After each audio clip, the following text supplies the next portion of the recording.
Então, pessoal, muito bom dia a todas e a todos. Queria, antes de mais nada, agradecer à organização da Semana de História, que acolheu a proposta desse minicurso na programação.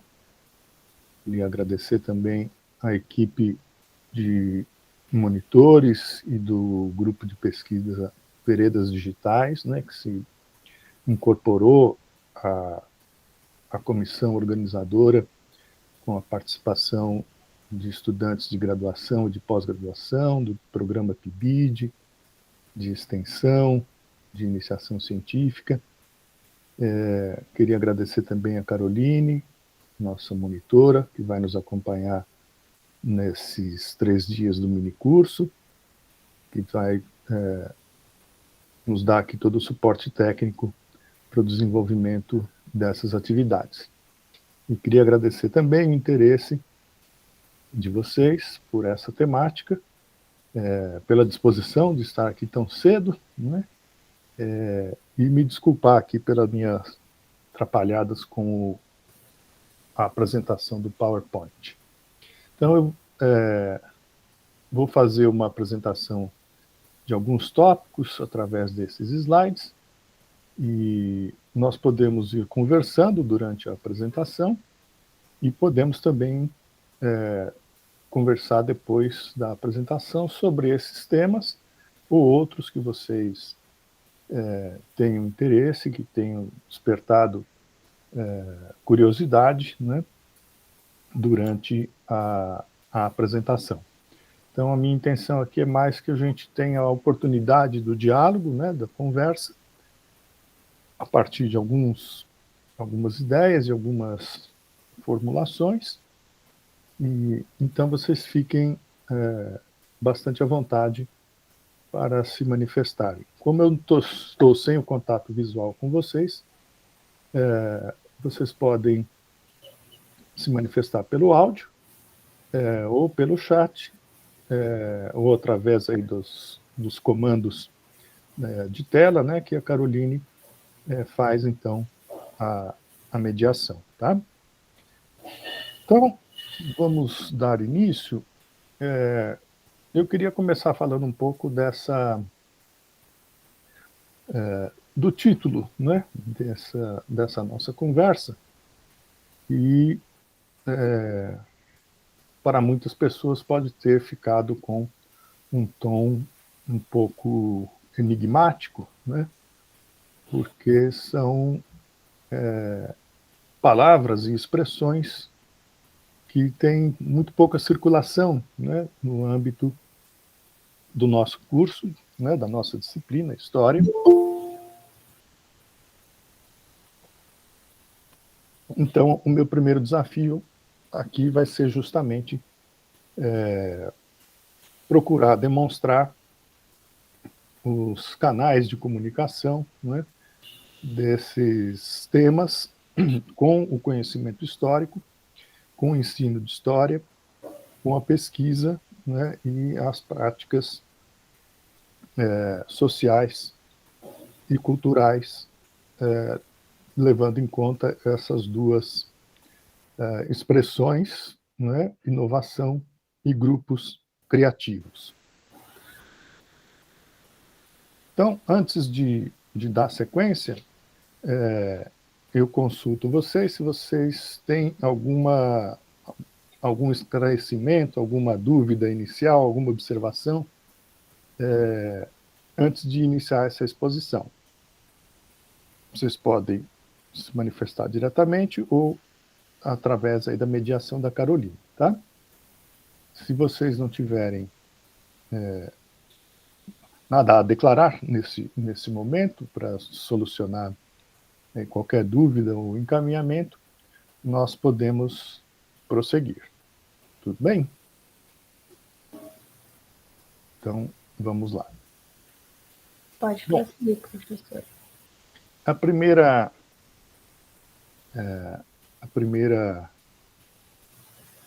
ideia que eu quero conversar com vocês é sobre essa imagem, né, que está aqui na tela, né?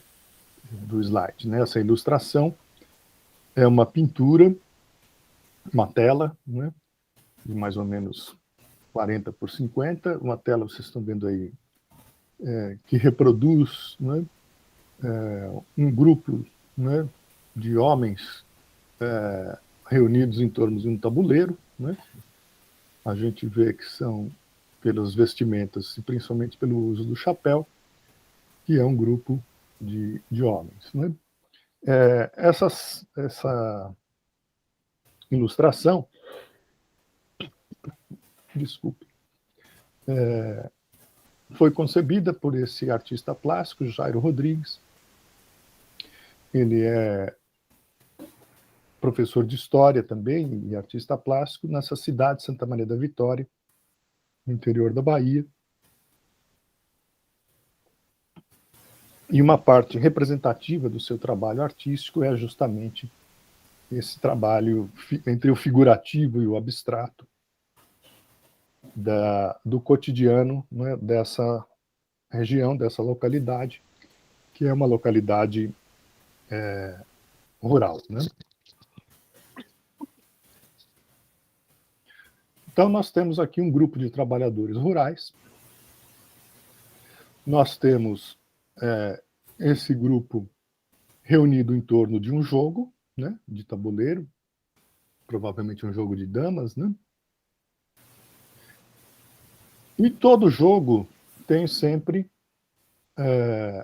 uma dimensão lúdica, né, de entretenimento, de atenção, de distração, de lazer, e também a mobilidade, né, a mobilização, a convocação sensorial, né? Quer dizer, todo jogo tem, além da sua dimensão racional, né, tem também uma dimensão sensorial que envolve, né, o corpo ou partes do corpo, né, no desenvolvimento, né, das ações que os jogos prevêem, né? Então, todo jogo tem uma dimensão lúdica, na medida em que ele é um descolamento da realidade, ainda que em alguns momentos ele se pretenda, né, como uma reprodução da realidade, ou como um momento de evasão, né, e de uso da imaginação, né? Então, essa dimensão lúdica e sensorial, ela é um traço distintivo, né, da atividade de jogar. Bom, todos esses jogos, né, que nós estamos entendendo aqui, né, não só o jogo que está sendo jogado na tela, mas todo tipo de jogo, envolve sempre a tomada de decisões, né? No caso deste exemplo aqui, quando movimentar ou não as peças, né? Em que direção movimentá-las, né? Quais peças movimentar. Então, mesmo quando se está jogando, nós estamos refletindo, nós estamos pensando, nós estamos tomando decisões, né? Seja no jogo em que há duas pessoas, né, uma concorrendo com a outra, seja nos jogos em equipe, né? Nós temos sempre um esforço de coordenação, né, das ações, né? No caso das equipes, por exemplo, futebol, vôlei, basquete, né, há sempre, por exemplo, né, a figura do técnico, né, que coordena os esforços e as ações das equipes. Então, o jogo ele tem uma dimensão coletiva, né, mesmo quando, no exemplo aqui da tela, né, em que há dois jogadores, há um entorno que joga junto, né, ou que acompanha ou participa do jogo, sem jogá-lo diretamente, né? De toda forma, o jogo assume, não é, uma feição coletiva, e como tal, ele reproduz também um processo criativo, porque esse conjunto de pessoas se concentra e interage entre si, pensando justamente nas decisões, né, que serão tomadas pelos jogadores, né? Então, eu escolhi esta imagem. Desculpem, eu estou com a garganta muito seca.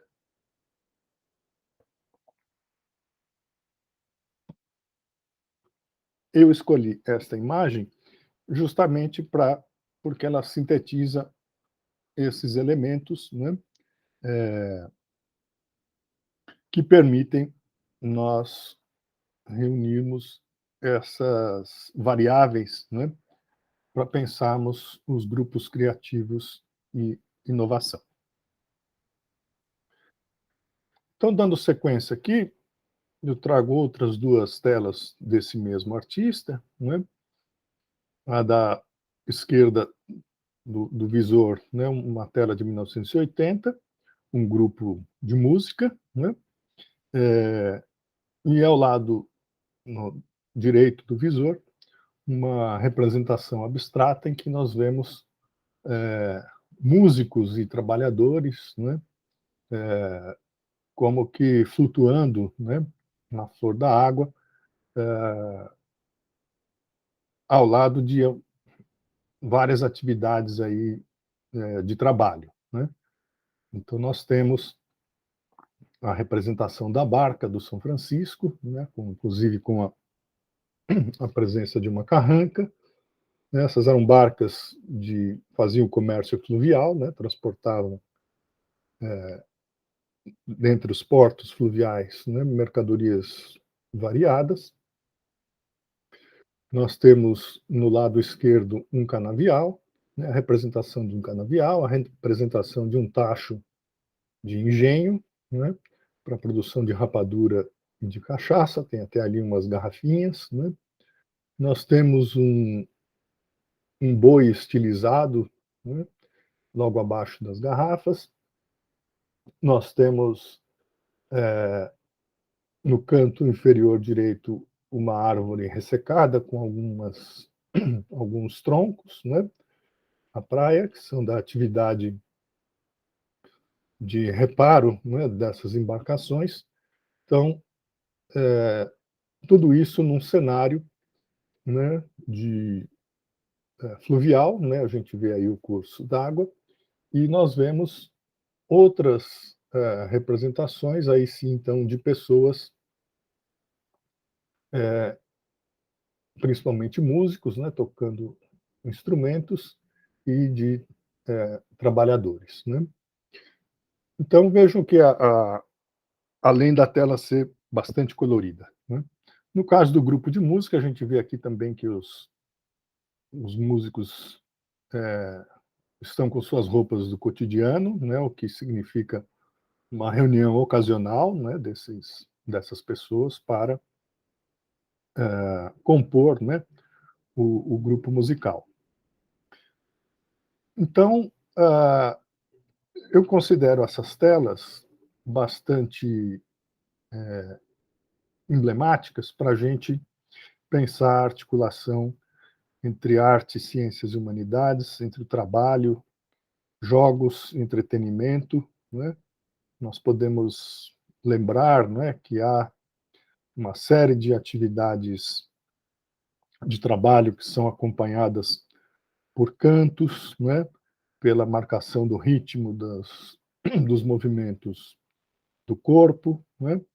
Mesmo nos esportes, por exemplo, se nós pensarmos na ginástica rítmica ou nas competições de remo, né, em que há sempre um coordenador que procura, a partir de um grupo de atletas, né, criar uma força única através, né, da marcação dos movimentos, dos lemas, né, dos, dos cantos, né, de trabalho.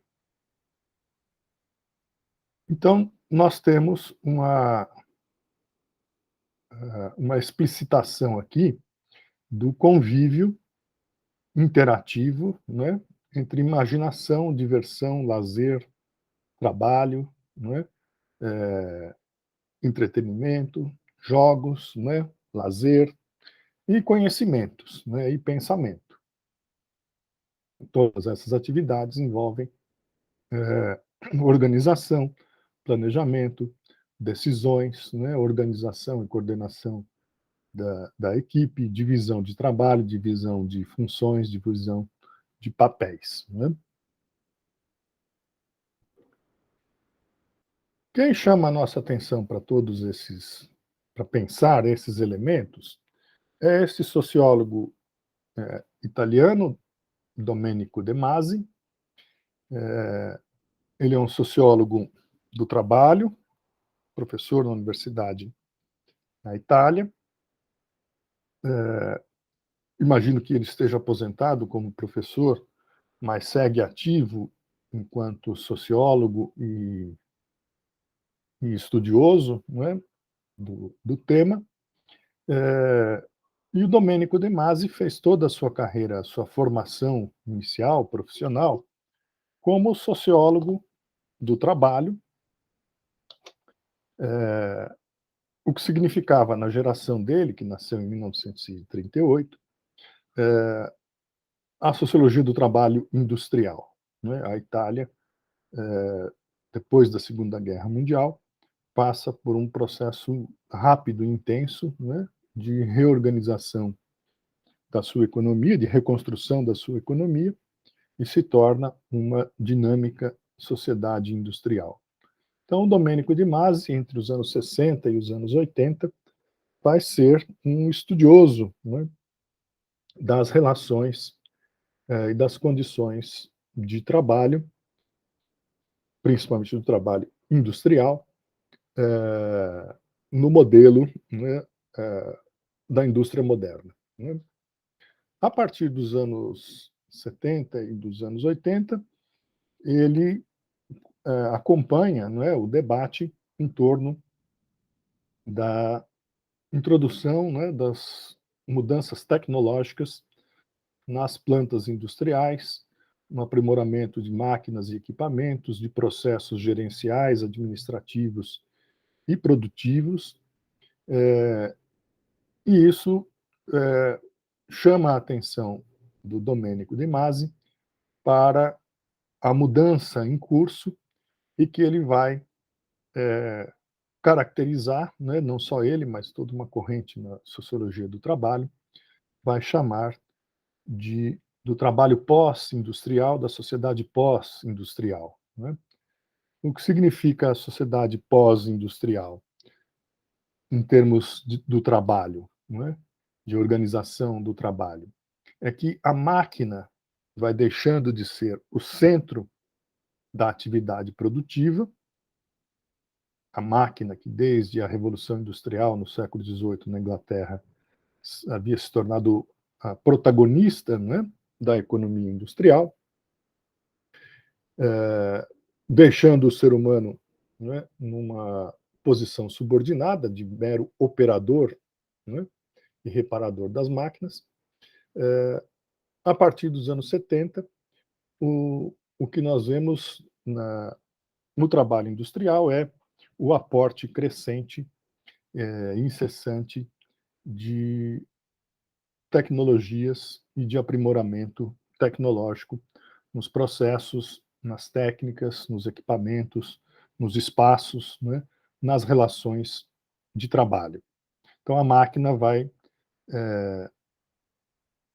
repetindo, né, aquilo que havia acontecido na primeira Revolução Industrial, ela vai se tornando parte do processo, mas ela deixa de ser o elemento principal do processo. Então, se a Revolução Industrial colocou a máquina no centro da atividade produtiva e o ser humano como apêndice da máquina, né, como complemento da máquina, na chamada terceira Revolução Industrial, essa da tecnologia, a máquina e o ser humano passam a ser apêndices da tecnologia. Né? Então, isso vai mudar, né, tanto o desenho, né, das instalações industriais, os processos de administração, o controle de estoques, a organização do trabalho, as formas de produzir, e vai abrir um espaço, né, muito grande para os profissionais de tecnologia industrial. O Domenico De Masi, então, rapidamente vai estabelecendo conexões entre esse novo momento da terceira revolução industrial, desse papel crescente da tecnologia e dos profissionais, né, da tecnologia e da imaginação, né, porque a criação tecnológica requer, né, tanto o conhecimento técnico quanto a reprogramação desse conhecimento em termos de novas necessidades, né? Então, o Domenico De Masi faz uma constatação muito interessante na observação da história. Ele é, como eu disse, sociólogo do trabalho, mas as suas obras estão as suas considerações históricas, né, estão fundamentadas naquilo que havia de mais contemporâneo na historiografia europeia, né? Obras do Thompson, Legoff, Brodel, Mark Bloch, né? Ele é um sociólogo em sintonia com a historiografia do momento em que ele está realizando essas análises, que são basicamente os anos 80 e os anos 90. E o que é que o De Masi identifica? Ele identifica que antes da universalização dos processos e métodos de trabalho industrial que vão caracterizar o século XX, ou seja, aqueles métodos e processos de trabalho e de produção da chamada Segunda Revolução Industrial, houve um momento de convivência, né, principalmente na Europa, de grupos de artistas, de cientistas, de profissionais liberais, de poetas e escritores, grupos heterogêneos, né, que trabalharam juntos no desenvolvimento de diferentes atividades, né, da ciência, da produção industrial, né, indústria mobiliária, do estudo da biologia, da medicina, né, da arte, da cultura, e que esses grupos, né, alguns deles tinham peculiaridades recorrentes entre si, que eram justamente a não adesão, né, cega aos princípios do chamado Fordismo e Taylorismo, né, que foram os dois grandes paradigmas da organização do trabalho industrial, né? Imortalizado, né, nas cenas lá do filme do Charlie Chaplin, né, em que o operário é engolido pelas engrenagens da máquina, né, e o seu corpo é totalmente condicionado aos movimentos exigidos pela máquina. Então, o Domenico De Masi vai identificar esses grupos como ilhas, né, isoladas na sociedade industrial e que tinham por característica uma composição entre razão e emoção. Não é? Ele coordena uma grande pesquisa para a localização e estudo desses grupos, que ele vai chamar de grupos criativos. Essa pesquisa está nesse livro chamado A Emoção e a Regra, os grupos criativos na Europa de 1850 a 1950. São 12 ou 13 grupos que a pesquisa estudou, né, desde meados do século XIX até meados do século XX. Né? Então, vem daí a noção de grupos criativos, né? Do Domenico De Masi, que vê, né, esses diferentes grupos desarticulados, esparramados pela Europa e alguns já depois também nos Estados Unidos, e que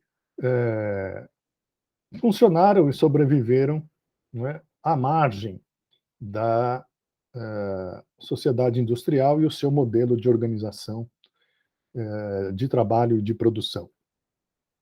Por que que isso chama a atenção do Domenico De Masi? Porque ele diz assim, bom, isso que era excepcional, né, que foi excepcional ao longo do século XX, parece, né, assumir novos papéis na sociedade pós-industrial.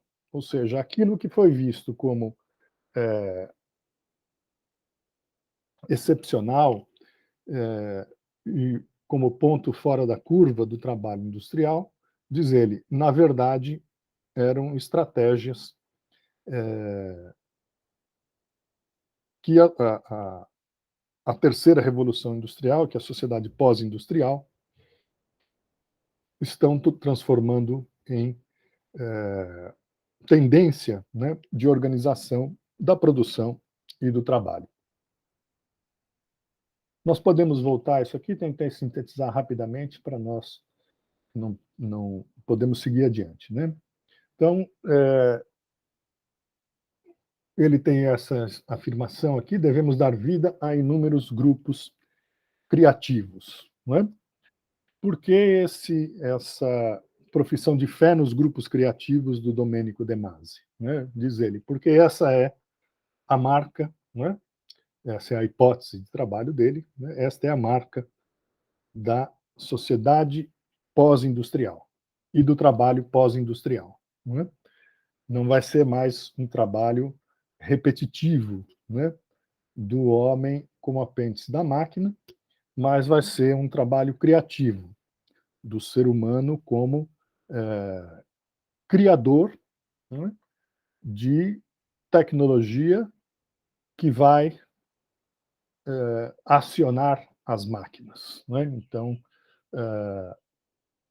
é um processo diferente da primeira e da segunda revolução industrial, né? Em que o ser humano agora é o protagonista, né, diante da máquina e diante da tecnologia. Né? Então, se no primeiro momento a máquina oprime o trabalhador, num segundo momento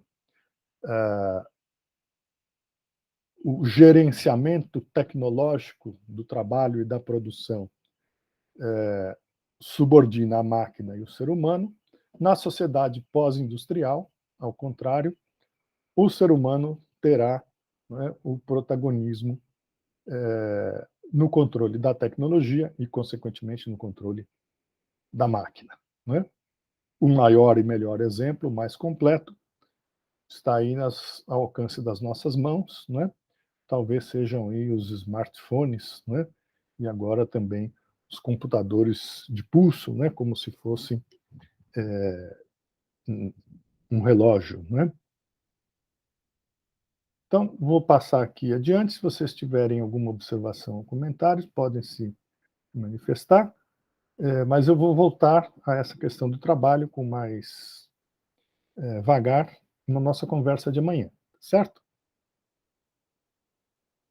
Então, vejam que interessante, né?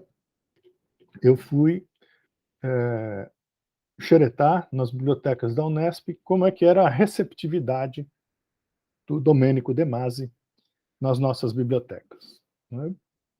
Para minha surpresa, né, encontrei apenas 5 títulos disponíveis. Sem dúvida alguma, são os mais importantes, né, os mais famosos, os mais difundidos, mas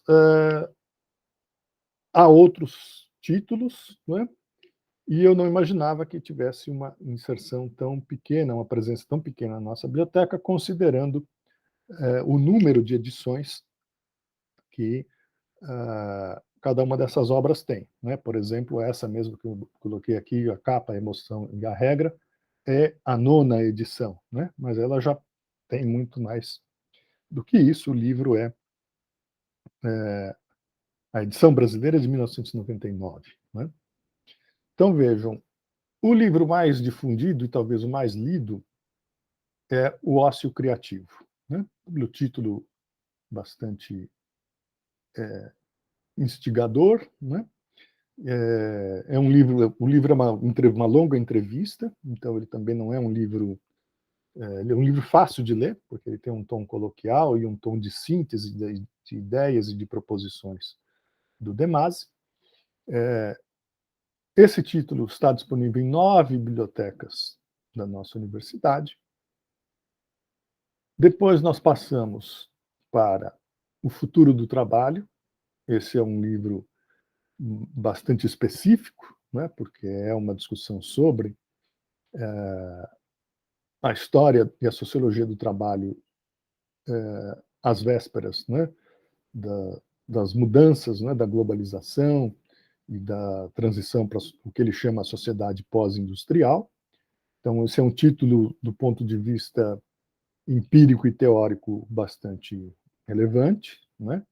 Nós temos esse livro disponível em apenas 2 bibliotecas, né, da nossa universidade. Depois nós temos um pequeno livro, é quase que uma série de conferências, chamado Desenvolvimento Sem Trabalho. Também é um livro bastante fácil de leitura rápida e agradável, né? Disponível em apenas 2 bibliotecas também.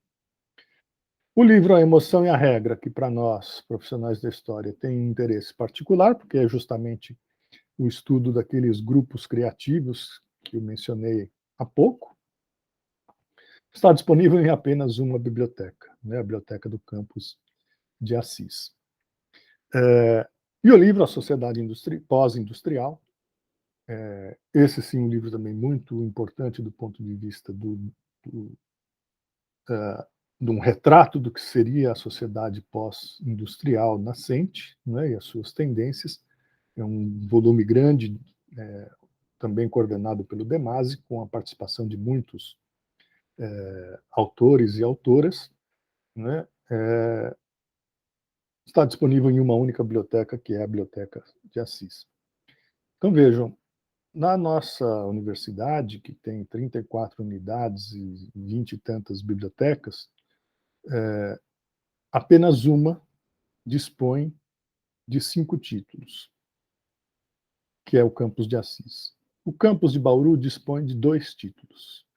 Todas as demais bibliotecas, no caso aqui as outras 7, né, têm apenas um título, sendo que os mais relevantes, né, a sociedade pós-industrial e a emoção e a regra, só estão disponíveis em Assis, e o futuro do trabalho está disponível em Assis em uma segunda biblioteca, né? Então, nós podemos ver que por aqui seria interessante fazer um levantamento, por exemplo, de teses e dissertações, né, sobre os temas do De Masi, né? Então, aqui nós temos já temas de pesquisa, né, que poderiam ser desenvolvidos. Mas o que importa aqui para nós é que este desinteresse, né, ou esse baixo interesse pelo debate, né, que nos é trazido pelo tema da sociedade pós-industrial, do desenvolvimento do trabalho, do ócio criativo, dos grupos criativos, nós podemos dizer que ele não pegou, né? A nossa universidade, pelo menos, ele não mobilizou, né, professores, estudantes, grupos de pesquisa, né, programas de pós-graduação, pesquisas de iniciação científica, de mestrado, doutorado e mesmo de pós-doutorado, né? Nós precisaríamos mensurar, né, esse desinteresse, ou em que medida houve esse interesse e em que direção ele caminhou. Bom, Então, essa foi uma primeira introdução geral a respeito dos grupos criativos, não é? Essa noção que vem do Domenico De Masi, esse sociólogo italiano do trabalho industrial e estudioso da sociedade pós-industrial. Bom, o que é que isso tem a ver com inovação, né? O que é que nós entendemos por inovação? Num sentido muito amplo e muito geral, nós podemos dizer que inovação é o desenvolvimento contínuo de soluções para as mudanças globais. Uma boa porta de entrada para a gente conhecer os problemas, né,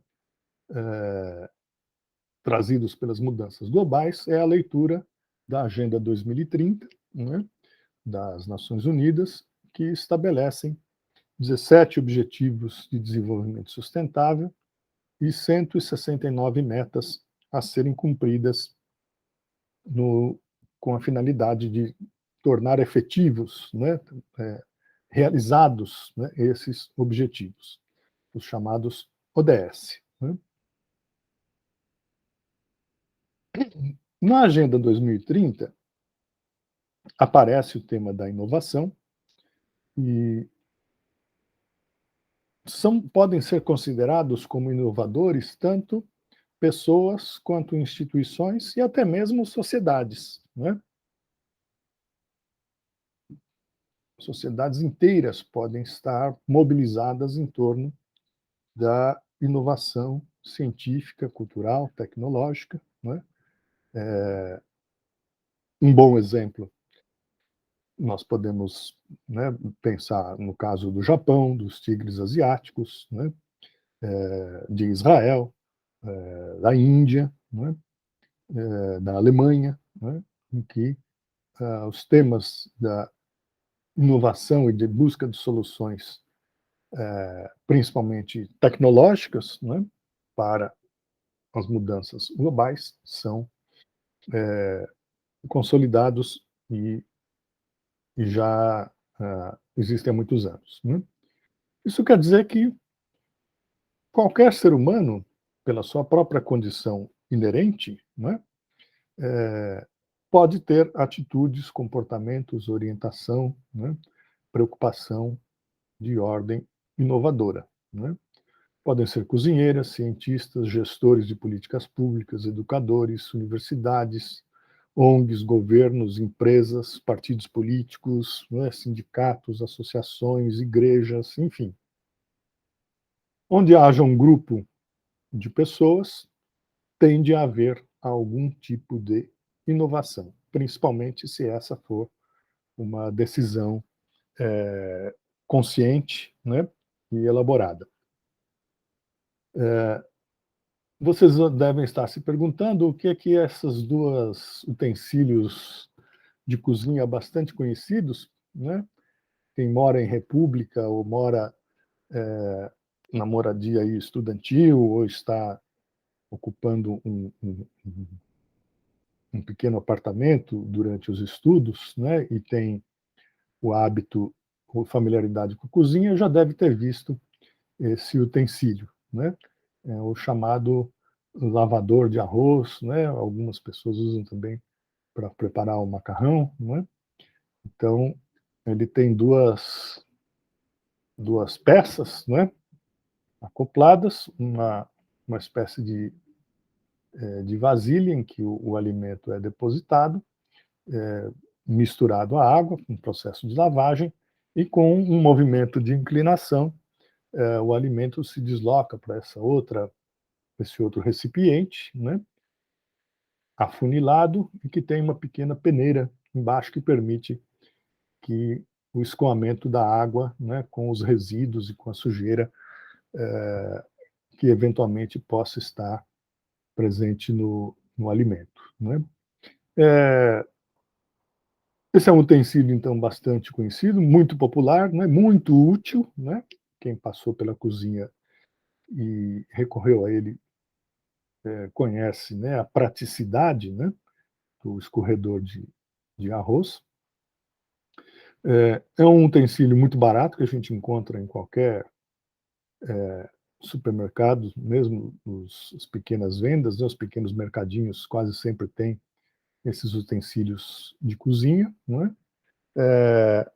Eu já não tenho aqui os elementos factuais precisos, né? Mas esse utensílio foi aprimorado pela indústria plástica, não é? A partir de uma ideia de uma mulher que trabalhava um período integral, né? Trabalhava o dia inteiro, e que tinha um intervalo de almoço, e que nesse intervalo de almoço ela voltava para casa e tinha que preparar o almoço para o marido e os filhos. Então, o seu horário de almoço era consumido, né, entre o ir e vir, né, do local de trabalho até a casa, fazer o almoço, né, e almoçar. Né? Então, vejam que num período aí de 2 horas ela tinha uma concentração de atividades muito grande. Uma delas era justamente o momento de preparar o arroz. Né? Então, ela, assim, o primeiro passo na preparação do almoço era justamente colocar o arroz de molho e fazer a lavagem. Né? Isso implicava, então, em 2 processos, porque primeiro ela tinha que colocar o arroz em uma travessa, o arroz descansava ali alguns minutos e depois ela passava esse arroz em uma peneira para separar a água com os resíduos, né? E poder, então, cozinhar o arroz. Bom, essas eram 2 operações que acabavam tomando tempo muito precioso dessa mulher, né? Mesmo que fossem alguns minutos. E então ela resolveu fazer uma adaptação. Ela pegou um prato, né? Provavelmente de metal, e colocou prendeu junto desse prato uma peneira, de forma que ela criou um primeiro protótipo desse separador de arroz, né? 2 peças acopladas, né? Um recipiente para lavagem, né? E um recipiente para separação do arroz e da água. Com isso, ela ganhava alguns minutos, né, no seu trabalho doméstico, e não saberia dizer aqui para vocês por que caminhos essa ideia foi patenteada, né, foi comprada, né, ela recebeu alguma gratificação por isso, mas uma indústria desenvolveu então esse modelo em plástico, né, em uma peça só, e hoje ele faz parte do nosso cotidiano, né, está presente na maioria das casas, tanto no Brasil quanto fora dela, naquelas casas onde o hábito, né, de preparo de alimentos e as condições também econômicas permitem esse preparo cotidiano. Né? Então vejo que esse é um exemplo bastante concreto do que seja inovação. Né? Quer dizer, a agilidade, a solução de um problema cotidiano concreto e que se traduz em um ganho de qualidade, um ganho de tempo, um ganho de eficiência, um ganho de resultado e uma economia, né, de trabalho e de energia, e principalmente no caso dessa mulher, né, trabalhadora, mãe, né, cozinheira, também um ganho de tempo muito substantivo. Né? Então, isso é que nós entendemos por inovação, né? O desenvolvimento de soluções para problemas muito concretos. Né? Nos termos da Agenda 2030, o desenvolvimento de soluções para as mudanças globais, né? Os grandes problemas globais, mudanças climáticas, a crise da biodiversidade, a pobreza, né? O terrorismo, a qualidade da educação, a inclusão social de mulheres e de meninas, né, a paz, enfim, toda essa agenda aí que está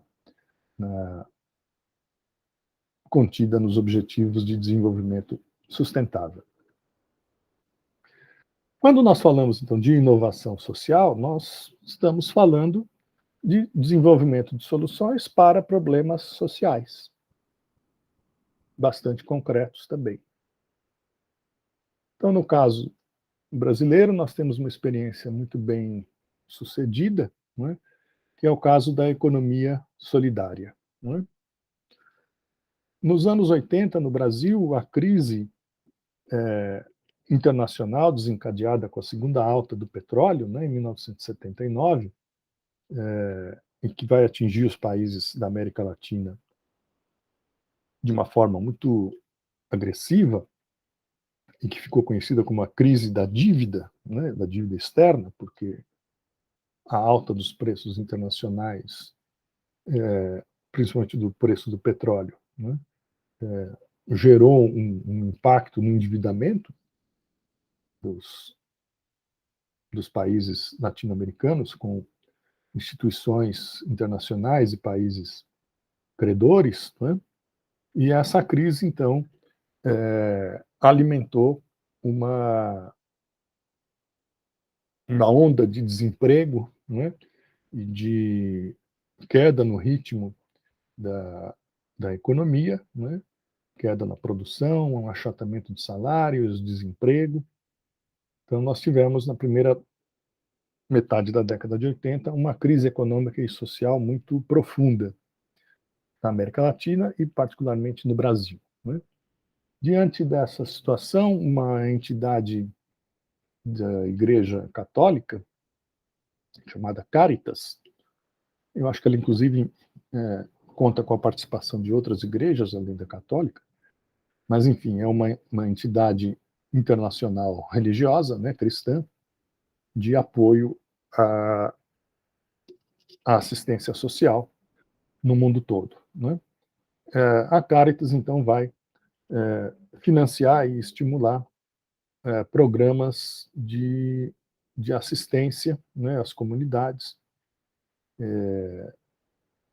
organizando, né, trabalhadores e trabalhadoras desempregadas, cooperativas de consumo, né, vai procurar dar alguma solução, né, para o problema da fome, da pobreza, do desemprego. E é daí que vai surgir o que hoje nós conhecemos como a economia solidária, né? Porque a partir desses valores, né, de cooperação, de solidariedade, de organização, né, das pessoas, é que vai se buscar gerar, né, criar caminhos com viabilidade econômica para o sustento e a manutenção de pessoas e de famílias. Né? Essa experiência foi muito localizada, ela foi muito, na maioria dos casos, foi circunstancial, mas nós tivemos também experiências muito bem-sucedidas e de longa duração, né, que duraram muito tempo, algumas delas em atividade até hoje, e a partir dos anos 90 nós tivemos uma expansão e a sistematização desse modelo sob a denominação de economia solidária, e que está sendo permanentemente acionada, principalmente em momentos de crise, de desemprego, de fome, de pobreza. Né? E o professor e economista Paul Israel Singen, professor de economia da USP, né, falecido recentemente, em 2018, a partir dos anos 90, vai se dedicar ao estudo, à pesquisa, e vai criar na USP, em 1996, uma incubadora tecnológica de cooperativas solidárias. Né? Desde então, essa proposta vem conhecendo várias experiências, né? Já há hoje toda uma área de conhecimento, de experiências práticas no campo da economia solidária, tanto na área urbana quanto na área rural, né? De forma que é uma estratégia bem sucedida, né, de inovação social, surgida a partir da realidade brasileira e também repetida em várias outras realidades nacionais a partir das características próprias, né, porque a origem é a mesma, né, é a ação dessa entidade cristã, Caritas, na América Latina, na África, na Ásia, né, e que a economia solidária, então, se caracteriza por essa organização solidária de pessoas, de bairros, de trabalhadores, né, de moradores, no atendimento das suas necessidades básicas. Né? Um outro exemplo de inovação social, bastante importante, mas sem a visibilidade pública, né, que da economia solidária, foi o trabalho desenvolvido pelo sociólogo Clodomir Moraes. Né? Clodomir Moraes foi um dos dirigentes das ligas camponesas, né, que surgiram no Nordeste brasileiro na década de 50, a partir da ocupação de antigas áreas de engenho de cana por trabalhadores rurais, né, e o esforço desses trabalhadores rurais na manutenção, né, das suas famílias, das suas roças, dos seus da área cultivada, né, e logo as ligas assumem um papel de aglutinação e de reivindicação muito importante e que vai levar, não é, ao seu fechamento, à sua repressão, né, à prisão e morte de vários dos seus líderes durante esse período e principalmente com o golpe de 1964. Né? Mas boa introdução à história das ligas camponesas é o filme do Eduardo Coutinho, né? Puxa vida, me deu branco no nome do filme aqui, do Eduardo Coutinho, né? Que começou a filmar, né, a história das ligas camponesas antes do golpe. As filmagens foram interrompidas com o golpe e ele só nos anos 80 que pôde retomar as filmagens e concluir o filme já numa outra perspectiva. O filme se chama Cabra Marcado para Morrer, né, do Eduardo Coutinho. É uma apresentação da experiência das ligas camponesas. Né? Então, o traço distintivo das ligas camponesas foi justamente a organização de trabalhadores e de pequenos produtores rurais. Né? Clodomir Moraes, então, foi um dos líderes dessa experiência. Depois de 1964, com o golpe militar, ele vai para o exílio e vai desenvolver, né, a partir da pesquisa, da reflexão e do trabalho de campo, toda uma teoria em torno da organização do trabalho rural de pequenos produtores, da agricultura familiar. Ele vai trabalhar nas Nações Unidas, vai produzir para as Nações Unidas uma obra muito singular, não é? Ele vai elaborar um dicionário da reforma agrária na América Latina, uma obra única, não é, no mundo, né, uma iniciativa muito pioneira, muito útil, né, e que foi reeditada pela Universidade Federal de Rondônia alguns anos atrás. Né? O dicionário foi editado na América Latina e justamente por essas características não foi editado no Brasil, a não ser depois do término da ditadura militar. Né?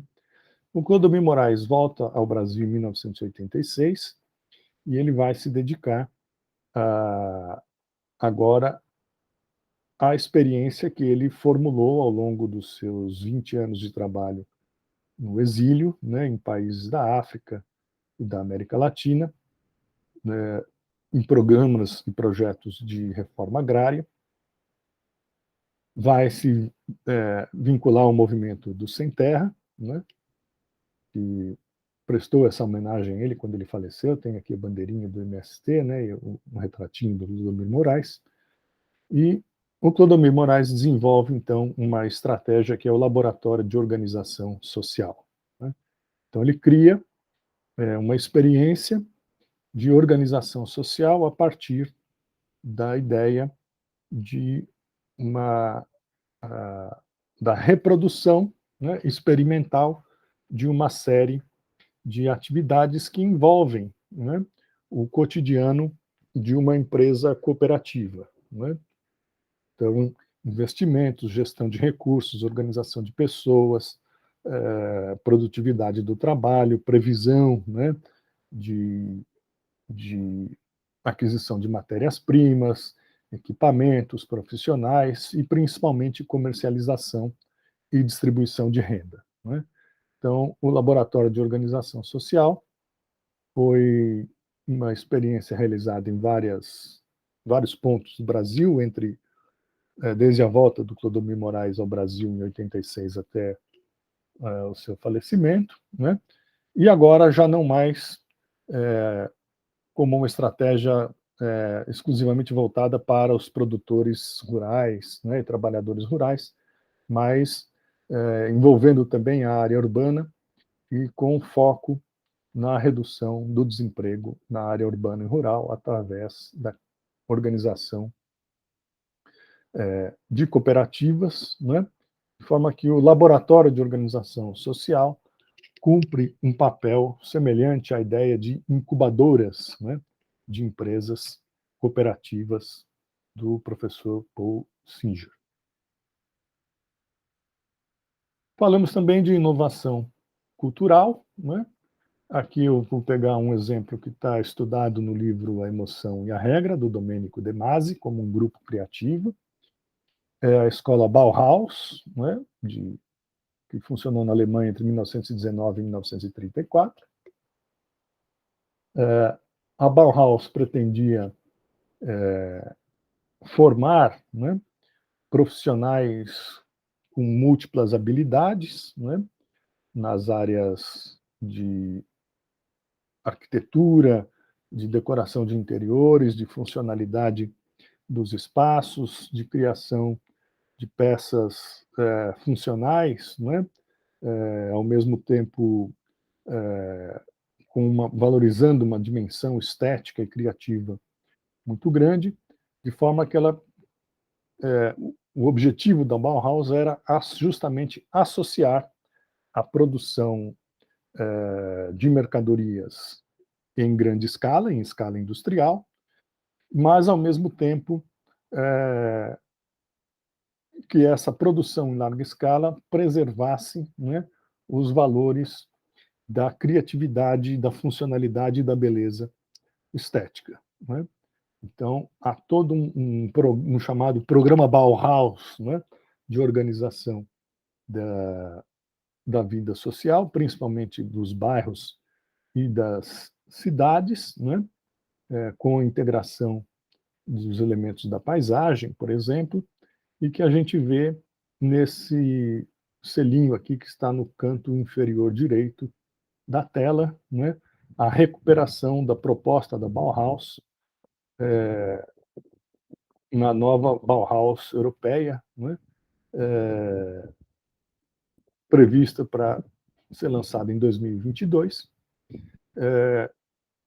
e que traz, né, valoriza justamente esses elementos, né, a beleza, né, as soluções, né, práticas, funcionais, né, sustentáveis, né, e que tenha a qualidade de vida, né, no centro das suas preocupações, né? Aqui nós temos uma representação de um edifício em que as sacadas são também jardins, né, e bastante verdes, né? Então, essa combinação entre o ambiente natural e o ambiente construído, ou elementos artificiais e naturais, organizados de uma forma equilibrada, agradável, leve, né, sustentável,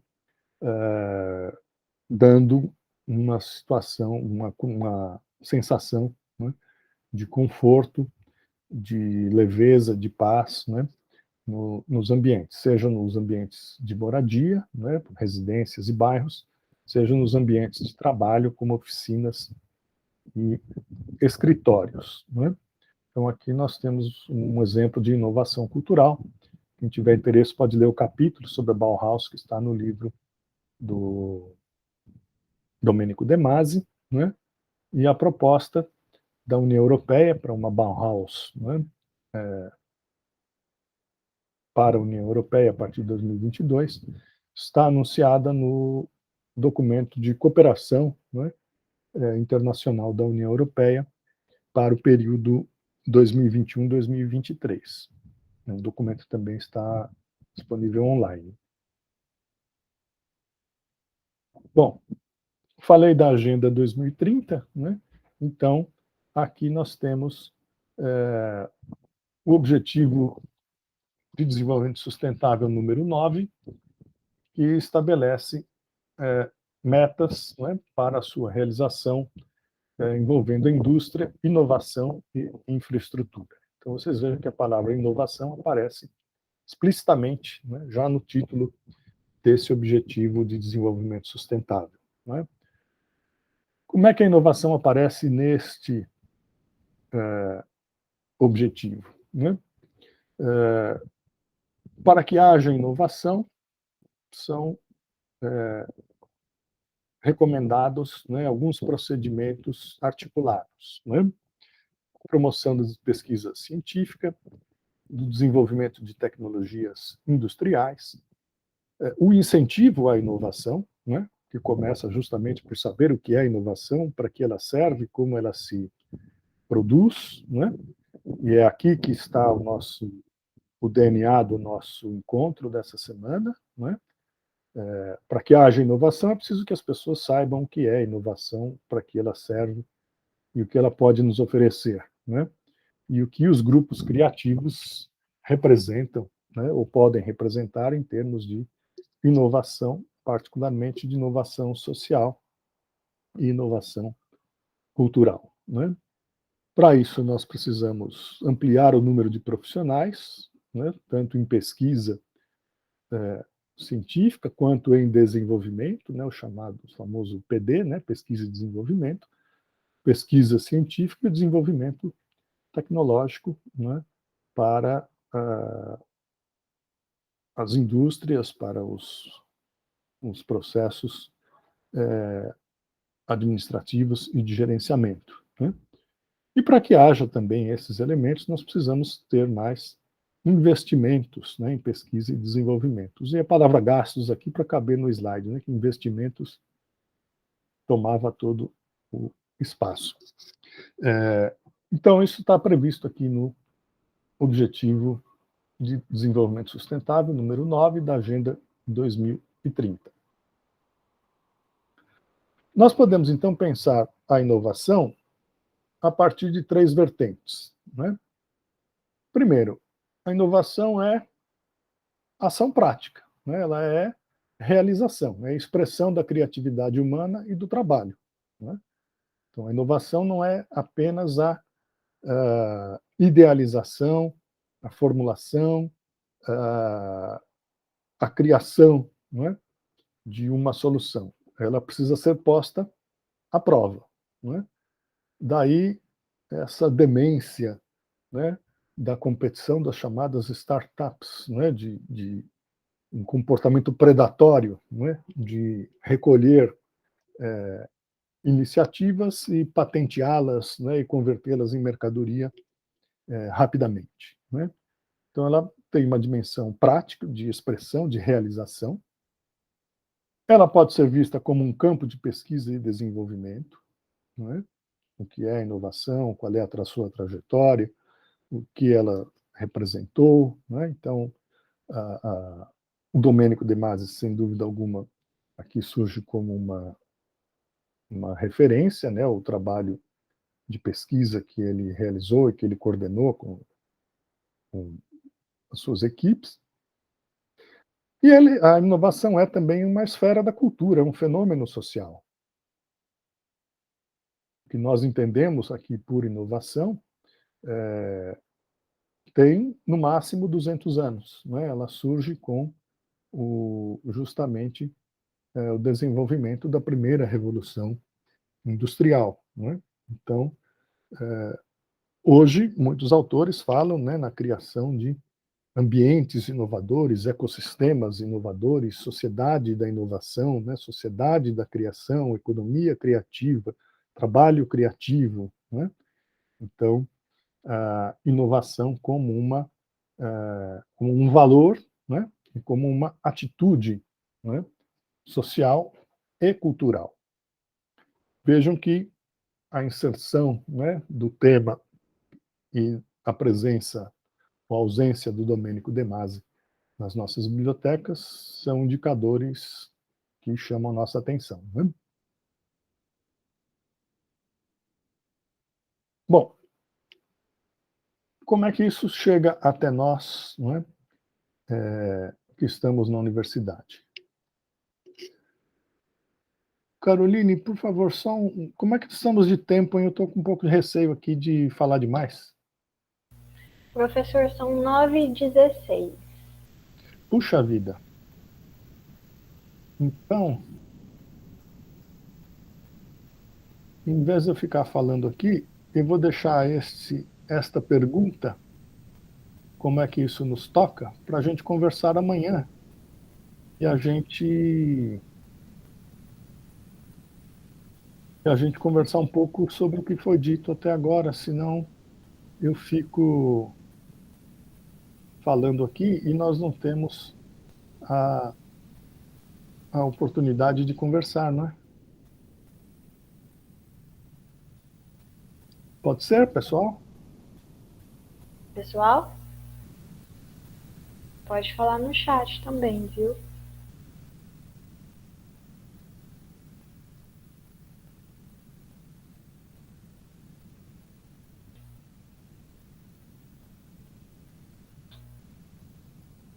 Então, agora é com vocês. Vocês acham que isso faz sentido? Vocês se veem atingidos ou tocados por essas variáveis que eu trouxe aqui?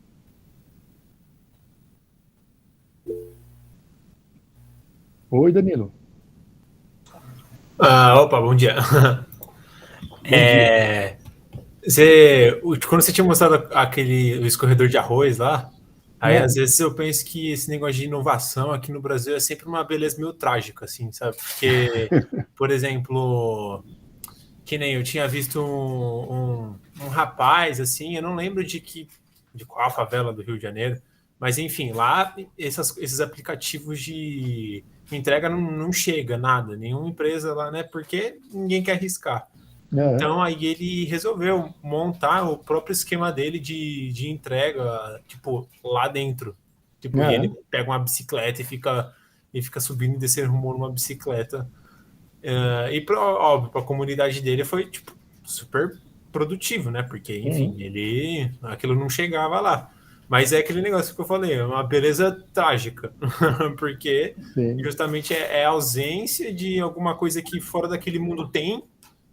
Só que aí tem que ficar se virando, né? E tem sempre aquele negócio que o brasileiro. A galera fala que o brasileiro tem esse poder da gambiarra, da inovação, assim, né?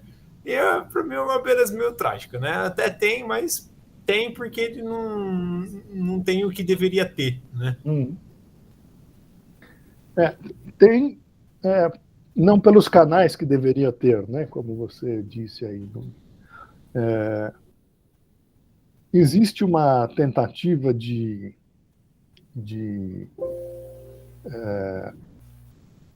apresentar um caráter positivo, né, dessa exclusão social e da pobreza, né? Que é uma característica perversa da nossa burguesia e do nosso do nosso capitalismo, né? que não é novo, né? Já desde o século XIX, que se falava que a escravidão era um bem e não um mal, né? E quem dizia isso eram os traficantes, né, de escravos, os comerciantes de escravos e os proprietários, né, de, e beneficiados pelo trabalho escravo. Então, eu não partilho dessa glorificação, né, e da perversidade, né, de usar esses exemplos como exemplos motivadores, né? Eu acho que eles são mais exemplos denunciadores, né? Como você destacou aí, da nossa miséria social, da nossa opressão, né? E da nossa exclusão econômica, né? Mas do exemplo que você mencionou, né, o fato concreto aí qual é? É a atitude, né, dessa pessoa que identificou um espaço de inserção social e de atuação individual, né? Provavelmente hoje ele já deve ter algumas pessoas trabalhando juntamente com ele, não sei de que forma, provavelmente em caráter informal, né? Mas esta atitude, né, é que é considerada, né, dentro desta perspectiva, como uma atitude inovadora. Né? Então, o que é inovação? É identificar a necessidade, é identificar um problema a ser solucionado. Né? E de uma maneira viável, não é? Economicamente. E se nós trabalhamos na perspectiva da Agenda 2030, ela tem que ser também socialmente justa, né? E ecologicamente sustentável. Né? Eu mencionei aqui o ODS número 9, que fala da indústria, da inovação e da infraestrutura, mas amanhã nós vamos conversar justamente sobre o ODS 8, né? Que é o objetivo que fala do trabalho decente e do crescimento econômico. Né?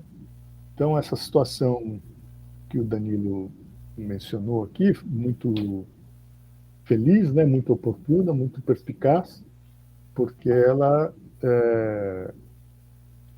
traduz, né, de um lado, essa atitude inovadora do indivíduo, criativa, né, e o que importa aqui para nós é que esse indivíduo, numa situação de exclusão social e de privação, né, absoluta,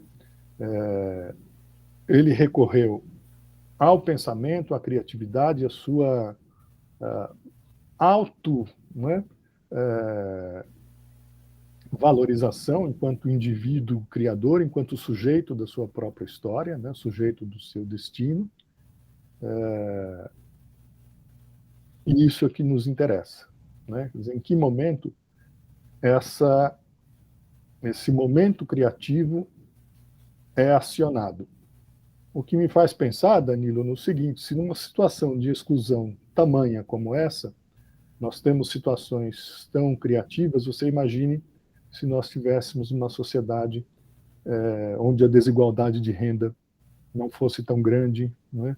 Onde o acesso à escolaridade fosse maior, onde as condições de trabalho fossem mais adequadas, onde a massa salarial fosse e o valor dos salários fosse maior, onde nós tivéssemos maior igualdade, né, nas formas de pagamento, de benefícios e de salários, a começar, por exemplo, com os salários iguais para homens e mulheres nas mesmas atividades, né?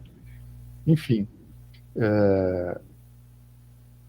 esse processo de criação, por outro lado, né, ele se dá na escala individual. Né? Por isso que ele é facilmente aproveitável e valorizado pelo discurso ideológico do empreendedorismo e da livre iniciativa. Né? Por isso que ele se torna assunto de programa de televisão, né? das grandes redes das grandes cadeias de televisão, né, veiculadoras dessa ideologia neoliberal, né, do empreendedorismo e da livre iniciativa, né, da liberdade de mercado, enfim, todos esses elementos que nós ouvimos aí cotidianamente. Né. Na perspectiva do Demasi, do Paul Singer, do Clodomir Moraes, e até do Paulo Freire, já que estamos na semana do Paulo Freire, né, nós podemos, a partir de diferentes pontos de vista desses autores, porque eles têm trajetórias e formações muito diferentes, né, nós podemos pensar estratégias de inovação social e cultural. Né? A nossa intenção nesses encontros é essa, né? Quer dizer, como canalizar essa energia criativa para soluções de problemas sociais concretos, né? Quer dizer, como sair da escala individual e passarmos para uma escala social e com uma perspectiva de igualdade, de democracia e de distribuição de renda, né? Então, Danilo, muito feliz a sua lembrança, seu exemplo aqui para o que nós conversamos, né?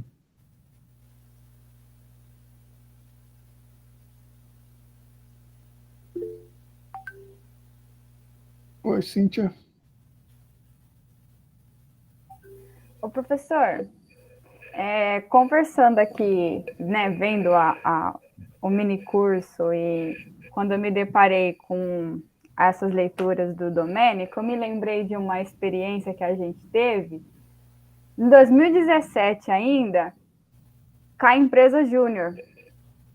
E eu me lembro que foi uma discussão muito profunda e muito demorada sobre a forma de organização nossa, interna nossa. E foi um debate muito complexo lá naquela época. E aí, me deparando com as leituras do Domênico esse ano só, e talvez os dados sobre a ausência dos livros deles nas bibliotecas podem ter sido um fator para esse atraso, eu fiquei pensando, talvez fosse a leitura que tivesse ajudado a gente naquele debate lá atrás. E aí eu fiquei pensando, principalmente com aquele capítulo do Cultivar a Criatividade, que ele coloca isso de que a criatividade ela é construída, então ela precisa de um ambiente propício para isso. Eu fiquei pensando, e aí a pergunta que eu faço, se existe uma relação, se dá para fazer uma comparação e em que momentos, né, quais limites a gente tem que prestar atenção também nessa comparação dessa ideia da motivação, né, dos grupos criativos com esse novo empreendedorismo que tem, desse modelo mais flexível, dessa motivação pelas comissões. Eu sempre ouço as pessoas falarem falarem bem assim desse modelo, por exemplo, do Google, que os funcionários têm essa flexibilidade, vão a hora que quer e tudo mais.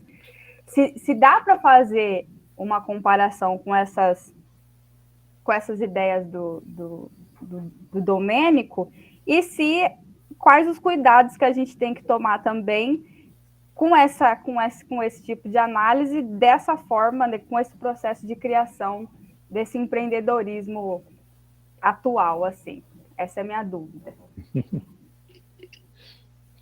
Muito bom, Cíntia. E que pena que nós não conseguimos consolidar a empresa Júnior de História, né? Um projeto pioneiro, né? E que, enfim, talvez em algum momento possa ser recuperado aí em novas bases, né? Eu vejo como desafio, né?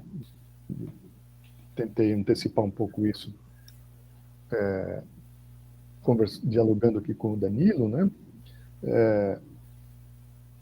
nós não podemos cair na mistificação, né? Então, de um lado, há uma realidade histórica concreta, né, que é essa nova forma de organização do capitalismo, né, da produção capitalista, na chamada sociedade pós-industrial. E nós sabemos muito bem que o capitalismo nunca esteve muito preocupado com as condições de vida e de trabalho, né, a não ser na exata medida em que essa atenção pudesse resultar em ampliação de lucros, né, e maximização de ganhos e economia de despesas e de investimentos e de pagamentos de direitos, de salários dignos, etc. Então, de um lado, há um discurso ideológico de mitificação, né, de inspiração neoliberal, e que passa por modelos de sucesso, né? Então, é o Steve Jobs, é o sistema Google, é a IBM, né? Eu me lembro que quando o Lula foi eleito pela primeira vez, né, a Rede Globo fez toda uma caracterização da trajetória e da eleição do Lula como o triunfo, né, da vontade de um indivíduo, né, como o indivíduo, o self-made man, né? Quer dizer, o Lula foi aquele que venceu, né? Ele seria uma espécie de Silvio Santos da política, né? Que começou agindo, né, meio como reativamente, e vai se tornando um protagonista importante, né? E com isso esvaziava toda a história de luta, de resistência durante a ditadura, né? E, então a Rede Globo tentou sequestrar, né, essa biografia do Lula e construir uma outra biografia como self-made man, né? E não como um processo social, mas como a trajetória de um indivíduo. Então há sempre esse risco, né? E é, por exemplo, a fala do Danilo, né? Quer dizer, esse indivíduo que identificou um vácuo, né? E fez disso uma oportunidade para a solução dos seus problemas individuais, concretos e imediatos, e que só foi bem sucedido porque havia também uma demanda a ser atendida por aquela comunidade. Então, isso é facilmente visto na perspectiva de uma ação em que todo mundo ganha, né? Quando nós também sabemos que esse todo mundo ganha é decorrência de uma situação em que todos estão perdendo, né? Da situação de uma economia desestruturada e de exclusão social e de pobreza, né? Então, há de um lado a mitificação, né, do discurso neoliberal, do individualismo, do empreendedorismo,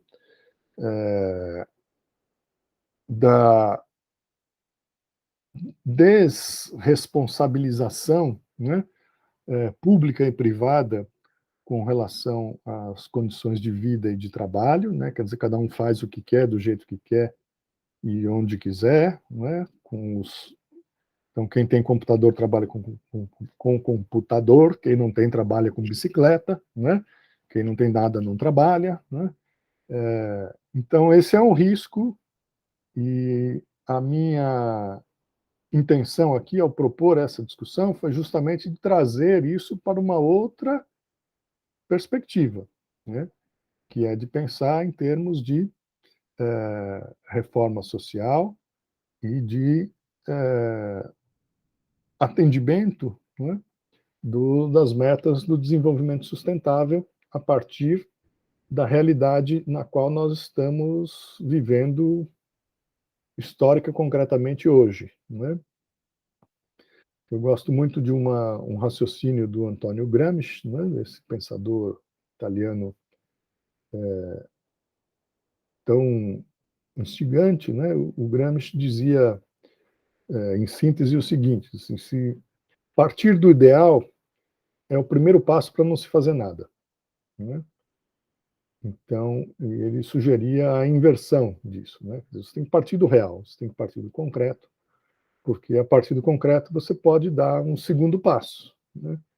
Enquanto, se você parte do ideal, você nunca sai, né, do ideal, né?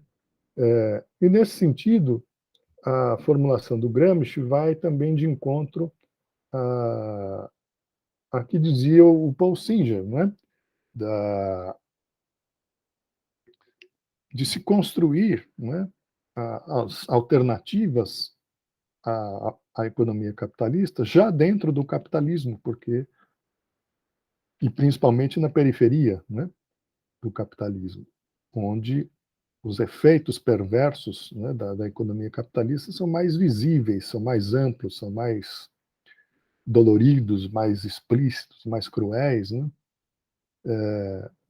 E que, portanto, criam essas brechas, né, como o exemplo que o Danilo nos trouxe, né, nas frestas, né, da inoperância desse sistema capitalista, você fazer germinar alternativas não capitalistas de trabalho e de produção, né? Daí o Singer falar em economia solidária, por muita ênfase no adjetivo solidário, porque se não houver solidariedade, ela é economia individualizada, e a economia individualizada é a economia capitalista, não é a economia solidária, né?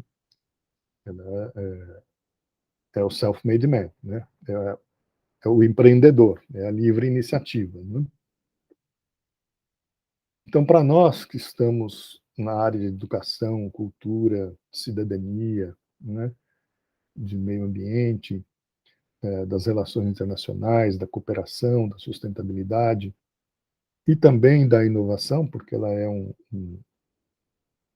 fato social concreto, né? Nós não estamos falando de algo que não existe, né? Pelo contrário, está aí a IBM, está aí a Google, né? Está aí a glorificação do Vale do Silício, etc., né? A internet, a corrida espacial, a corrida armamentista. Então, os nossos passos, né, de cautela e de prudência são justamente de atuar naquelas três vertentes que eu trouxe aqui, né, da gente pensar a realidade, quer dizer, essas situações concretas de inovação social, principalmente do que diz respeito, por exemplo, ao combate ao desemprego,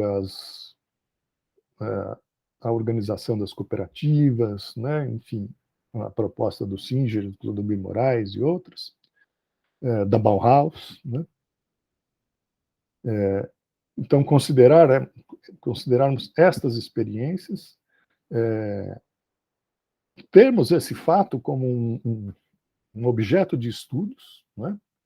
Eu acho que o Domênico De Masi foi muito feliz quando ele identifica essas situações que eram vistas isoladamente como casos excêntricos, né? Depois vou trazer aqui alguns exemplos, né, mais da primeira metade do século XX, né? Amanhã quero trazer um pouco isso.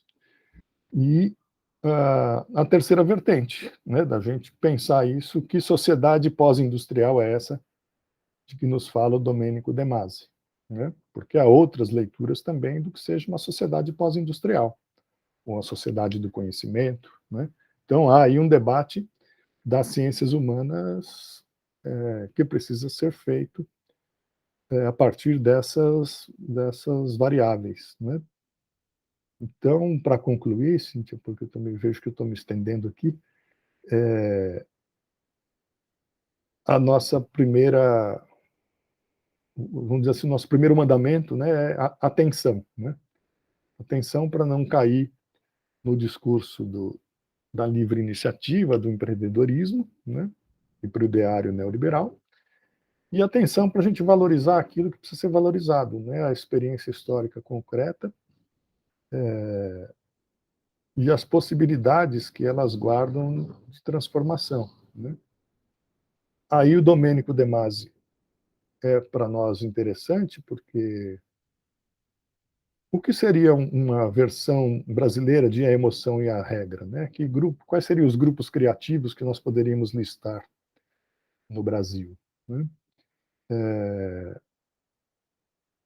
O Paul Singer estava fazendo, iniciou nos anos 90, um inventário de experiências de empresas autogestionárias, né? Quer dizer, então, não basta criar a empresa autogestionária, né, a incubadora de cooperativas, é preciso conhecer os processos sociais, a história, e esse passo ele estava dando também quando ele começou a trabalhar com isso efetivamente em 1996, né? Quer dizer, ele cria a incubadora na universidade, mas ele também desenvolve a pesquisa sobre essas experiências, né? E num segundo momento, rapidamente, ele já começa a elaborar teoricamente sobre isso tudo, né?